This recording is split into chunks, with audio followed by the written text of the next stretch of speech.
In today's Keep Your Fire Burning segment of Ignite Success, I want to share with you some tips and tools on procrastination.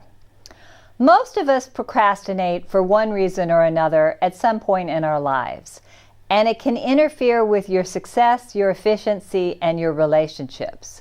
Psychology today says that 20% of people are chronic procrastinators, which means that they destroy their relationships, they're not effective at work, they let down their teammates, and they are not reliable to their family members because they don't keep their agreements.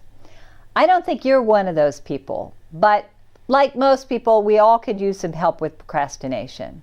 There's a lot of reasons why we might procrastinate. Some people have fear of success. Some people are afraid of failure. Some people are perfectionists, and let me just tell you right now that done is better than perfect. And some people are just not excited about the work that they have to do, and so they get distracted by social media or other fun things. What I want to share with you now are 5 ways that you can accomplish your projects and be more effective and more successful in overcoming procrastination. And the first is to find your why.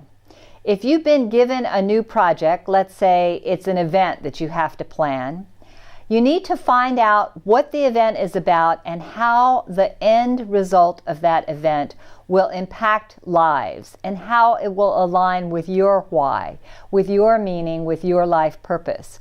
So for example, let's say I'm working right now on a women's event that's coming October 24th. Called Women Connecting Women, and it involves a lot of different variables. It is in perfect alignment for me with my why, because I love helping and supporting and encouraging women, learning from women, and promoting the cause of women in business. So it's easy for me to get excited about it. Most of us have trouble at the beginning of a project figuring out the whole scope of it. And so I want to share with you the first tip, and that is to visualize the end result. So I can picture the end of this event, because we had a very successful one last year, as having honored our 6 hidden gems, women who are not traditionally celebrated but who are doing great things in our community, having had nearly 260 people there, all networking, having a great time, going to all the trade show booths, and people saying afterwards, wow, that was so much fun, I learned so much, I had a great time, and I made some wonderful connections. I can feel what that would be like, and that's what I want for you. Visualize how the event or whatever project outcome would be and how it would feel, and what the actual end result would be and the benefits to other people would be. Visualize the entire experience and you'll get more excited about it. And then actually conceptualize what has to happen to make that take place. Use mind maps. I've given you an example of a mind map here, and these have been around for a long time. These are business skills that you can use. Most of us don't think linearly. We don't think 1, subset A, subset B. We think all different ideas coming in at once. So this is a way to capture it. And it is an example of one. So for my event, I've got several different things that I have to focus on, and we have a great team. I'm just one of several people who are leading this, and in fact I'm just advising the chair and co-chair. But one of the arrows, one of the spokes of our event might be, where are we going to have the event? It's going to be at UNF, and what do we have to do for setup and decor? A whole nother spoke might be, who are our sponsors and how are we going to get them? And what are the sponsorship materials and sponsorship levels? Another might be the meal itself. What's the food going to be and how are we going to handle different dietary needs?